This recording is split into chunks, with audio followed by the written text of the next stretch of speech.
Bismillahirrahmanirrahim. Assalamualaikum warahmatullahi wabarakatuh. Alhamdulillahi rabbil alamin. Wabihi nasta'in ala umuri dunya waddin. Wassalatu wassalamu ala asrafil anbiya'i wal mursalin. Wa ala alihi wa ashabihi wa man tabi'ahum bi ihsanin ila yaumiddin. Pemirsa RIS TV yang semoga dirahmati oleh Allah Subhanahu wa Ta'ala, tidak ada kata yang pantas yang patut kita ucapkan selain kata syukur kepada Allah Subhanahu wa Ta'ala, karena atas limpahan karunia-Nya, anugerahnya, nikmatnya yang diberikan kepada kita semua. Di antara nikmat yang terbesar yang harus kita syukuri tidak lain dan tidak bukan adalah nikmat iman, nikmat Islam, nikmat kesehatan, serta nikmat kekuatan. Sehingga di hari-hari yang sulit seperti ini, di masa pandemi seperti ini, kita masih diberikan kekuatan, kesempatan berupa umur untuk menambah amalan-amalan kebaikan yang nanti sebelum menuju kepada Allah Subhanahu wa Ta'ala. Salawat serta salam tak lupa kita haturkan kepada Nabi Muhammad SAW, kepada keluarganya, kepada para sahabatnya, serta orang-orang yang berpegang teguh di atas ajarannya. Pemirsa RIS TV yang semoga dirahmati oleh Allah Subhanahu wa Ta'ala, ketahuilah amalan itu merupakan bagian dari iman. Dan amalan ini merupakan salah satu dari 3 unsur iman. Jadi unsur iman itu ada 3. Yang pertama itu adalah keyakinan, yang kedua adalah ucapan, yang ketiga adalah amalan. Tanpa adanya amalan, walaupun di dalamnya terdapat keyakinan dan ucapan, maka orang tersebut tidak disebut beriman. Pemirsa RIS TV yang semoga dirahmati oleh Allah Subhanahu wa Ta'ala, salah satu pokok keyakinan atau akidah ahli sunnah wal jamaah itu adalah meyakini bahwasannya amalan itu merupakan bagian dari iman. Dan ini dipertegas sebagaimana yang dikemukakan, yang telah disampaikan oleh Syekhul Islam Ibnu Taimiyah dalam kitab Al-Aqidah Al-Wasithiyah, ketika beliau menjelaskan mengenai keimanan, mengenai iman, keyakinan para ahlus sunnah wal jamaah. Wa min usuli ahli sunnati wal jamaah anna dina wal imana qaulun wa amalun. Di antara pokok akidah ahlus sunnah wal jamaah bahwa iman dan agama itu memiliki 3 unsur. Yang pertama qaulun wa amalun, yaitu adalah ucapan, perbuatan, wa qaulul qalbi wal lisani, dan perkataan, ucapan yang berkaitan dengan hati dan berkaitan dengan lisan. Wa amalul qalbi wal lisani wal jawarihi, dan amalan-amalan yang berkaitan dengan hati, seperti contohnya itu niat, ikhlas, mahabbah, tunduk kepada Allah Subhanahu wa Ta'ala. Amalan juga yang berkaitan dengan lisan, seperti berzikir, membaca Quran, beristighfar, beristi'anah, meminta pertolongan kepada Allah, dan amalan yang berkaitan dengan anggota badan, seperti sholat, ruku, sujud, dan sebagainya. Dan Ibnu Taimiyah mengatakan bahwasannya annal imana yazidu bit ta'ati wa yanqusu bil maksiyah, bahwasannya iman itu dapat bertambah ketika seseorang melakukan ketaatan dan berkurang karena kemaksiatan. Nah, Pemirsa Ris TV yang semoga dirahmati oleh Allah Subhanahu wa taala. Dari penjelasan Ibnu Taimiyah dapat kita simpulkan bahwasannya iman itu memiliki 3 komponen, yaitu komponen yang pertama keyakinan ya di dalam hati, kemudian ucapan yang diucapkan dengan lisan, kemudian amalan yang dikerjakan oleh anggota badan. Itu disebut iman. Dan inilah merupakan pokok akidah Ahlussunnah wal Jamaah. Mengenai dari bahwasannya amal itu merupakan bagian dari iman, kita bisa merujuk kepada dalil yang difirmankan oleh Allah dalam surat Ar-Ra'd ayat 28. Alladzina amanu wa tatma'innu qulubuhum bi dzikrillah ala bidzikrillah tatma'innul qulub. Yaitu orang-orang yang beriman dan yang hatinya itu menjadi tentram karena dengan mengingat Allah. Karena ia mengingat Allah selalu. Ingatlah, dengan mengingat Allah hati itu menjadi tentram.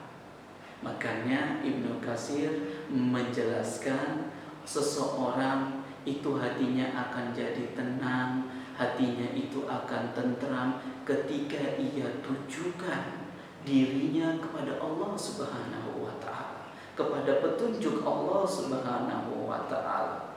Dan hatinya itu merasa puas ya jika ia merasa menjadikan bahwasannya penolongnya itu, pelindungnya itu Allah Subhanahu wa taala. Tidak ada selain Allah Subhanahu wa taala yang mampu menjadi pelindungnya dan penolongnya.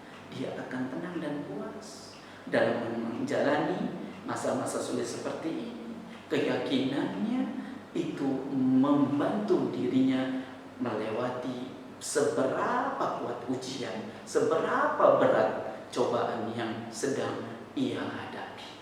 Pemirsa Ris TV yang semoga dirahmati oleh Allah Subhanahu wa taala, ketika kita mengatakan amal itu merupakan bagian keimanan, kita juga harus kembalikan kepada surat atau firman Allah Subhanahu wa taala dalam surat Fatir ayat 29.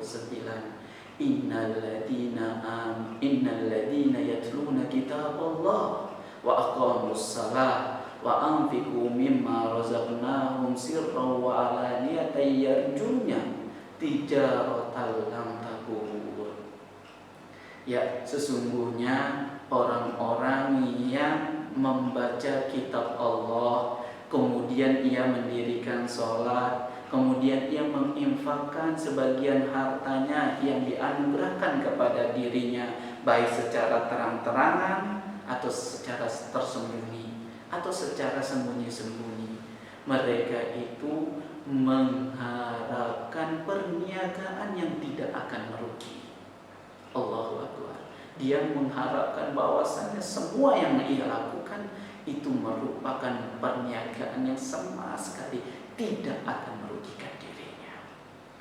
Pemirsa Ris TV yang semoga dirahmati Allah, Nabi SAW pun menjelaskan bahwasannya amalan itu merupakan bagian dari iman, sebagaimana yang beliau sabdakan yang diriwayatkan oleh Imam Al-Bukhari dan Imam Muslim melalui jalan Abu Hurairah. Ketika itu Rasulullah SAW bersabda, al-imanu bid'un wa sab'un aw bid'un wa sittuna syu'batan fa afdaluha qawlu la ilaha illallah wa adnaha imatatul adha anit thariq wal haya'u syu'batun minal iman. Ya, ketahuilah bahwasanya iman itu ada 70 atau 60 cabang. Yang paling tertinggi adalah perkataan la ilaha illallah, yang artinya la ma'budu bihaqqin illallah, tidak ada sesembahan yang berhak disembah kecuali Allah Subhanahu wa taala, dan menyingkirkan gangguan itu merupakan iman. Wal haya'u syu'batun minal iman. dan sifat malu yang merupakan bagian dari iman. Nah, para ulama menjelaskan bahwasannya ini dalil bahwasannya amal itu adalah mencakup keimanan, adalah bagian dari keimanan. Sehingga mereka mengatakan dengan ia berkata kalimat la ilaha illallah ini merupakan contoh keyakinan, merupakan contoh ucapan yang diucapkan dengan lisan. Dan imatatul adha anit thariq ini merupakan contoh bahwasannya amal itu merupakan bagian dari iman dengan anggota tubuhnya. Amalan yang berkaitan dengan anggota tubuhnya. Wal haya'u syu'batun minal iman. Dan ini adalah contoh bahwasannya sifat malu itu ada di hati, yang diyakini di hati, dan itu merupakan cabang keimanan. Walaupun sifat malu itu nggak bisa dipukul rata begitu saja. Ada sifat-sifat yang malu yang memang tidak diperbolehkan. Ketika dia tidak tahu sesuatu hal kemudian dia malu, itu juga termasuk hal yang tidak diperbolehkan. Dan apabila dia tempatkan sifat malu ini karena memang malu kepada Allah, maka itu adalah yang ditekankan. Pemirsa Riz TV yang semoga dirahmati oleh Allah Subhanahu wa taala, kajian singkat ini kita tutup dengan perkataannya Al-Hasan Al-Basri, laisal imanu bittahalli wat tamanni walakin ma waqara fil qalbi wa saddaqahul amal. Tidak disebut keimanan apabila keimanan itu hanya perhiasan atau pengakuan semata. Namun yang disebut keimanan itu apabila ia menancap dengan kuat di dalam hati, kemudian dibenarkan lalu diwujudkan dengan perbuatan. Dan itulah yang disebut oleh para ulama Ahlus Sunnah wal Jamaah adalah iman. Ketika kita meyakini bahwasannya amal adalah merupakan bagian dari iman, berarti pemahaman kita adalah benar sebagaimana pemahamannya para ulama Ahlus Sunnah wal Jamaah. Semoga yang sedikit ini bermanfaat bagi yang berbicara khususnya dan bermanfaat bagi umat. Dan apabila ada yang salah itu datangnya dari ana dan dari syaitan, dan apabila ada yang benar itu datangnya dari Allah Subhanahu wa taala. Kita tutup dengan doa kafaratul majlis. Subhanakallahumma wa bihamdika asyhadu an la ilaha illa anta astaghfiruka wa atubu ilaik. Wassalamualaikum warahmatullahi wabarakatuh.